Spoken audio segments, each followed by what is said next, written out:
नमस्कार, मोर नाम श्री आर्तेमास मुर्मू, गाँव उपेन्द्रपुर।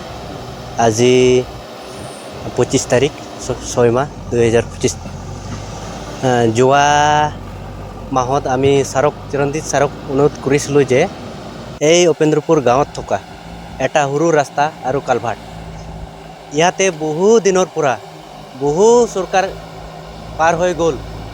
बीपीएफ सरकार 17 बছर शासन चलाले किन्तु आजिलैके इयाते एटाओ कालभार्ट दिया नाई, एटाओ किबा रास्ता दिया नाई। এই গতিকে আমি সারক বারংবার অনুরোধ করেছিলো যাতে এই রাস্তাখন বনাই দিয়ে। ইয়াতে বহু মানুষ আছে, স্কুল লক লৰা ছোৱালী আছে, স্কুলত অহা যোৱা কৰিবৰ কাৰণে বিশেষ অসুবিধাৰ কাৰণে আজি ছাৰে শুনিছে। সেইকাৰণে আমি ৰাজ্যৰ ফালৰ পৰা অশেষ অশেষ ধন্যবাদ জনাইছোঁ। আৰু লগতে আগন্তুক বিটিসি ইলেকশ্যনত আমি ছাৰক জিকাই দিম আৰু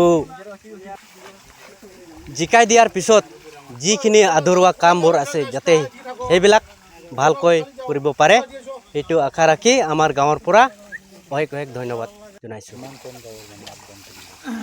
ইয়াতে প্ৰায় 24খন ঘৰ আছে। সেইফালে 24খন ঘৰৰ মানুহ এইফালে অহা যোৱা কৰে আৰু লগতে এই ৰাস্তা দি বজাৰত অহা যোৱা কৰে।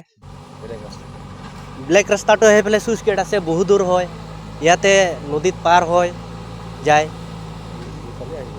হয়। সেইটোৰ কাৰণে মানে মোটামুটি এইটো 75 বছৰ হৈ গ'ল বনোৱা নাই। কিন্তু দুৰ্ভাগ্য কথা এতিয়া যোৱা মাহত বহিলোঁ ছাৰৰ লগত যে আমাৰ গাঁৱত আহি আমি দুখ বেদনা প্ৰকাশ কৰিলোঁ যে ছাৰক এনেকুৱা এনেকুৱা আমাৰ ৰাস্তাখিনি বনাই দিয়ক।